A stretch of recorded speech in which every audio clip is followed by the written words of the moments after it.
Hello days എല്ലാവർക്കും മഹാലക്ഷ്മി പുത്തൻ എപ്പിസോഡിലെ വിശേഷങ്ങളിലേക്ക് സ്വാഗതം. അപ്പൊ നമ്മുടെ മഹാലക്ഷ്മി പുതിയ എപ്പിസോഡിലുണ്ടല്ലോ നമ്മുടെ കണ്ണന് ഇങ്ങനെ ഛർദ്ദിക്കാണ്ടായിരുന്നു മനസ്സിലിട്ടതും ചെയ്യുന്നത് നമ്മൾ തന്നെ ആലോചിച്ചു മുറിയിൽ നമുക്ക് കാണാൻ സാധിച്ച കാഴ്ച ലാസ്റ്റ് ഓഫ് എപ്പിസോഡിലല്ലേ. അപ്പൊ ഇന്നത്തെ എപ്പിസോഡിൽ നമ്മുടെ മഹാലക്ഷ്മി മുറിയിലേക്ക് വരുമ്പോൾ നമ്മുടെ കണ്ണിന് അസ്വസ്ഥത കാണിക്കുക. അങ്ങനെ തന്നെ നമ്മുടെ മഹാലക്ഷ്മി കണ്ണ് വേഗം വീൽ ചെയറിലേക്ക് എത്തുന്നുണ്ട്. ശരി നമ്മുടെ കണ്ണൻ കുറെ ഛർദ്ദിക്കുന്നുണ്ട്. അപ്പൊ ഇതൊക്കെ കാണുമ്പോൾ നമ്മുടെ ദുർഗാമ്മയും നമ്മുടെ കരുണയും ഉണ്ണിയും കൂടെ നമ്മുടെ മഹാലക്ഷ്മിയെ കുറ്റപ്പെടുത്തുന്നുണ്ട്. നീ എന്തിനാ ഈ രണ്ടാമത്തെ മരുന്നുകളൊക്കെ കഴിപ്പിച്ച് കണ്ണനെ കൊല്ലാൻ നോക്കുന്നത് എന്നൊക്കെ പറയുന്നത്. അപ്പൊ കണ്ണൻ സംസാരിക്കാൻ പറ്റിയില്ലെങ്കിൽ കൈകൊണ്ട് ആക്ഷൻ കാണിക്കുന്നുണ്ട്. നമ്മൾ ഋത്തുന്നും പറഞ്ഞ ആക്ഷൻ കാണിക്കുന്നുണ്ട്. അപ്പൊ തന്നെ ദുർഗാമ്മ അയ്യോ നിന്റെ ഭാര്യ ഞങ്ങളൊന്നും പറയുന്നില്ലേ എന്നൊക്കെ പറഞ്ഞിട്ട് ഇങ്ങനെ പറയുന്നുണ്ട്. ശേഷം കണ്ണൻ ഏറ്റവും ഒടുവിൽ പറയുന്നുണ്ട്, എനിക്കൊരു കുഴപ്പവുമില്ല, നിങ്ങൾ ഇതിന്റെ പേരിൽ മഹിയുടെ സമാധാനം കെടുത്തരുത് എന്നൊക്കെ പറഞ്ഞിട്ട് ഇവര് തിരികെ മുറിയിലേക്ക് പോകുവാട്ടോ. എന്നിട്ട് നമ്മുടെ മഹാലക്ഷ്മി കണ്ണനെ വിശ്വസിപ്പിച്ച് ഇങ്ങനെ ഉറപ്പപ്പൊ കണ്ണൻ പറയുന്നുണ്ട്, ഭയങ്കര കയ്പാണ് മമ്മിമാരെന്ന്, എനിക്കത് തീരെ പറ്റുന്നില്ല, അതാണ് അത് പിടിച്ചപ്പോ തന്നെ തിരികെ പുറത്തോട്ട് പോകുന്നതെന്നൊക്കെ പറയുന്നത്. ലക്ഷ്മിക്ക് ശരിക്കും ഭയങ്കര സങ്കടമാണ് കേട്ടോ കണ്ണന്റെ ഈ ഒരു അവസ്ഥ കണ്ടിട്ട്. അപ്പൊ നമ്മുടെ മഹാലക്ഷ്മി വേഗം തന്നെ തോമസ് വൈദ്യരെ വിളിക്കുന്നു. അപ്പൊ തോമസ് വൈദ്യർ പറയുന്നുണ്ട്, ഇങ്ങനെയൊക്കെ സംഭവിക്കാൻ ചിലർക്ക് അത്രയ്ക്കും കയ്പുള്ള മരുന്നാണ്, പക്ഷെ അത് സഹനത്തോടെ അത് സേവിച്ചാൽ മാത്രമേ ആ ഒരു ചെറിയൊരു മാറ്റമെങ്കിലും അതിൽ കാണാൻ സാധിക്കുകയുള്ളൂ എന്നൊക്കെ പറയുന്നുണ്ട്. അപ്പൊ നമ്മുടെ മഹാലക്ഷ്മിക്കും ആകെ ഇപ്പൊ ഒരു സങ്കടമായെങ്കിലും പിന്നെ നമ്മുടെ ഈ തോമസ് വൈദ്യർ ഇങ്ങനെ ധൈര്യമൊക്കെ കൊടുക്കുന്നുണ്ട്.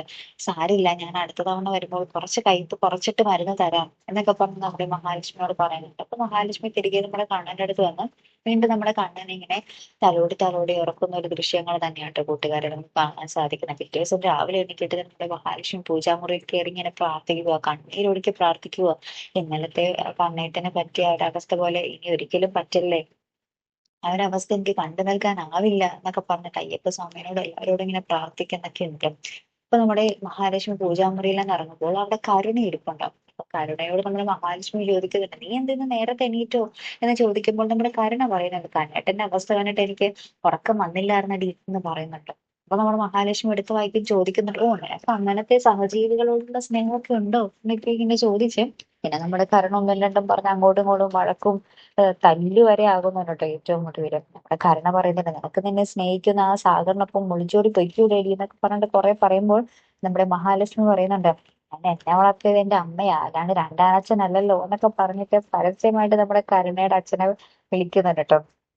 അപ്പൊ ഇത് എനിക്ക് സഹിക്കാനാവാതെ നമ്മുടെ കരുണ നമ്മുടെ മഹാലക്ഷ്മിക്ക് അതായത് കരണം പൊളിക്കാൻ നോക്കുന്നുണ്ട്. മഹാലക്ഷ്മിയെ കൈ തടുക്കുന്നുണ്ട്. എന്നിട്ട് മഹാലക്ഷ്മി പറയുന്നുണ്ട്, ഇത് നമ്മുടെ വീടല്ല, ഇത് കണ്ണേട്ടന്റെ വീടാണ്, ഇവിടെ വെച്ച് എന്നെ തല്ലാൻ നോക്കിയാൽ തിരിച്ച് നിന്റെ കാരണം ഞാൻ പുകയ്ക്കും കരുണ, അത് ഉറപ്പാണെന്നൊക്കെ പറഞ്ഞ് നമ്മുടെ മഹാലക്ഷ്മി കടുത്ത ഡയലോഗ് അടിക്കുന്നുണ്ട് കേട്ടോ.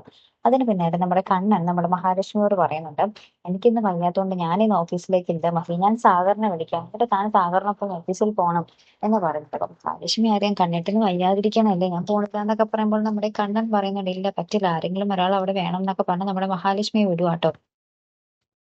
അതിന് പിന്നാലെ നമ്മുടെ സാഗർ അപ്പുറത്തപ്പോ ഭയങ്കര ഒരുപ്പാട്ടോ നമ്മള് മഹാലക്ഷ്മിയെ കൊണ്ടുപോകണമെന്ന് നമ്മുടെ കണ്ണൻ വിളിച്ചതിന് പിന്നാലെ തന്നെ നമ്മുടെ സാഗർ വേഗം പോയി നമ്മുടെ മേഘനാഥനെ കാണുന്നുണ്ട്.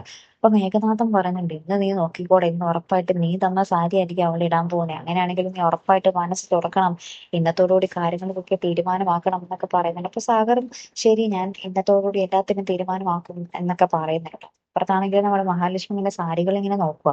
അപ്പൊ തന്നെ അപ്പൊ കണ്ണൻ ചോദിക്കണം, താൻ എന്തീ നോക്കുന്നതെന്ന് ചോദിക്കുമ്പോൾ പറയുന്നുണ്ട്, ഞാനൊരു സാരി നോക്കുക എന്ന് പറയുമ്പോൾ നമ്മുടെ കണ്ണൻ തന്നെ പറയുന്നുണ്ട്, സാഗർ ഒരു സാരി തന്നില്ലായിരുന്നു, അത് ഉടുക്ക്, അതിനൊരു സന്തോഷമാകുമല്ലോ എന്ന് പറയുമ്പോൾ നമ്മുടെ മഹാലക്ഷ്മി ആ ഒരു സെറ്റ് സാരിയൊക്കെ ആയിട്ട് ഉടുക്കുന്നത്.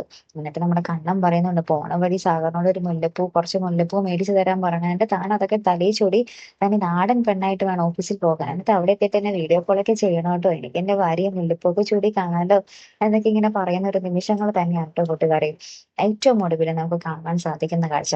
അപ്പൊ അവസാനം ഉണ്ടല്ലോ നമ്മുടെ മഹാലക്ഷ്മി ഇങ്ങനെ സെറ്റ് സാരി കൊടുത്ത് ഇങ്ങനെ ഇറങ്ങുമ്പോൾ നമ്മുടെ മഞ്ജുവും കരുണയും കൂടി പറയുന്നുണ്ട്, ആ ഇത് സാഗർ മേടിച്ചു തന്ന സാരിയല്ലേ, ആ നീ ഉടുത്തിട്ട് പോടി, നിന്റെ കാമുകൻ സന്തോഷാവട്ടെ എന്നൊക്കെ പറയുന്ന ഒരു രംഗങ്ങളും ഇതോടൊപ്പം തന്നെ ഏറ്റവും അവസാനം ഉണ്ട് കേട്ടോ. എന്തായാലും കാത്തിരുന്നതിന്റെ കാണാം അല്ലെ.